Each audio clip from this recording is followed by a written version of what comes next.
Throughout the Second World War, some of the most horrific war crimes occurred inside of the Pacific Theatre at the hands of the Japanese forces.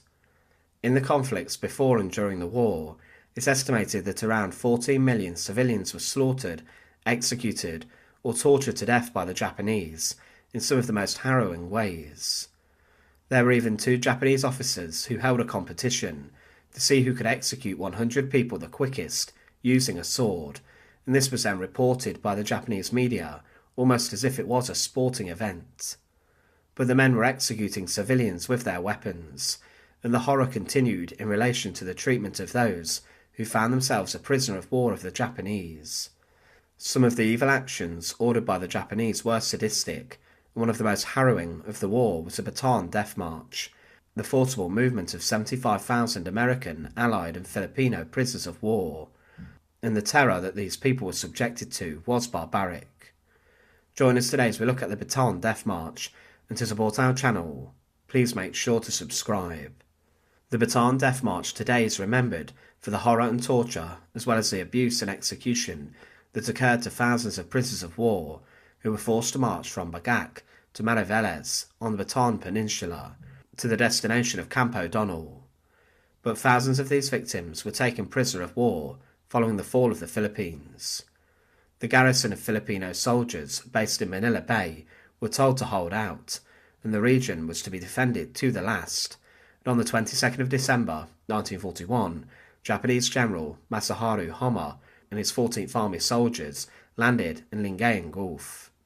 The defenders could not hold out, and the Japanese then managed to secure different areas, and they were preparing to push forward. On the 26th of December, Manila was classed as an open city, and the Battle of Bataan then occurred on the 7th of January 1942, and it lasted a number of months until Major General Edward P. King surrendered his forces. But during the battle and the fighting, Masaharu Homma's forces took a lot more prisoners of war than they thought they would, and this caused a huge amount of problems. They needed to move over 60,000 soldiers, many of whom were wounded, hungry and sick, and they had to also move many more who were not injured or suffering. The prisoners of war were then gathered in the 2 towns of Bagak and Mariveles, and the Japanese then ordered a forced march of prisoners to other sites. One victim of the death march claimed that inside of the town that the Japanese pulled us off into a rice paddy and began shaking us down. There were about 100 of us, so it took time to get all of us. Everyone had pulled out their pockets, wrong side out, and laid all their things out in front. They were taking jewellery and doing a lot of slapping. I laid out my New Testament. After the shakedown, the Japanese took an officer and 2 enlisted men behind a rice shack and shot them. The men who had been next to them said they had Japanese souvenirs and money. The prisoners then hurriedly discarded anything they believed could result in their deaths, and with this the Japanese forces continued to exhibit brutality. One victim of the march said, "One of the POWs had a ring on, and the Japanese guards attempted to get the ring off. He could not get it off, and he took a machete and cut the man's wrist off, and he did that. Of course the man was bleeding profusely. I tried to help him, but when I looked back, I saw a Japanese guard sticking a bayonet through his stomach." The march began on the 10th of April from Mariveles, and the following day from Bagak.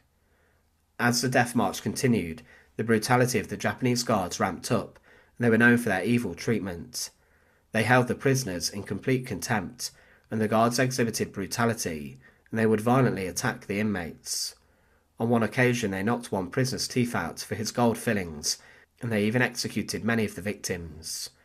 It was said of one atrocity that, before we could grasp what was happening, the giant had swung his sword. I remember how the sun flashed on it. There was a swish and a kind of chopping thud, like a cleaver going through beef. The captain's head seemed to jump off his shoulders. It hit the ground in front of him and went rolling crazily from side to side between the lines of prisoners.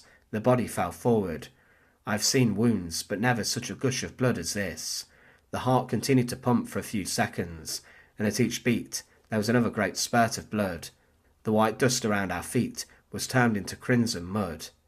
The prisoners on the Bataan Death March were given little food or water, and a number succumbed to their ordeals because of this, and as well as the violence and torture that prisoners had to put up with the extreme conditions. One torture method used by the Japanese was called sun torture, in which prisoners were forced to sit outside in the direct sun without any head covering or helmet, and if someone asked for shade or water, they would be immediately executed, being shot or stabbed. One former prisoner who was subjected to this said, "I had no more than unscrewed the top when an aluminium flask was snatched from my hands. The Japanese who had crept up behind me poured the water into a horse's nose bag, then threw down the canteen. He walked on amongst the prisoners, taking away their water and pouring it into the bag.